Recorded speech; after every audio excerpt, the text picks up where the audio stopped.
Welcome to Startup and You. I'm Gitanjali Devakar. Here's wishing all of you a very happy Independence Day. We speak with Ravi Narayan, the CEO of Telangana's T-Hub.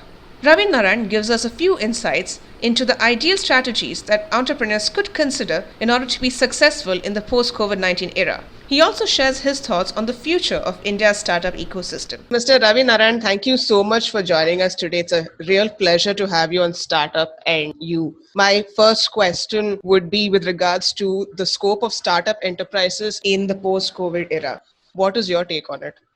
Very excited that India has made a journey that has taken so long for several different ecosystems across the world. In a very short 14 years, we have been able to accomplish third place in the startup ecosystem ranking across the world. So obviously, that's no mean feat, given that we have had several changes happening all the way from regulatory frameworks to the kind of cultural aspirations or stigma associated with entrepreneurship or to acceptance of the kind of work that is done by Indians across the world to solving problems. We have overcome a lot of issues to actually establish ourselves fairly and squarely in that place. And I think it's an opportunity for us to do even more. And the pandemic gave us that opportunity to go back and look at what we had done well and potentially what we could do even better. And I think we are poised to really hit the ground running with the COVID situation easing or relearning how to coexist with the COVID situation to really do something much more spectacular than what we have already done in the last 14 years.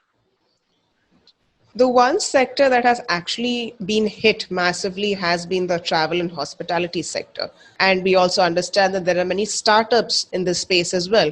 How do you think these enterprises should take the game forward? Well, hospitality and travel is not going to be the same anymore. It is going to be different. What that different is something that we are only beginning to see a little bit of. So are you saying that the future for this particular sector may be rather bleak? Bleak would mean that you are projecting a certain hypothesis of how the sector is going to look like. So obviously, if you say that you're going to continue to operate your hotels, you're going to operate your airlines, you're going to operate your other travel services in exactly the same way as what you did back in February and March, definitely it's going to be bleak. Click on the link in the description to listen to the complete interview.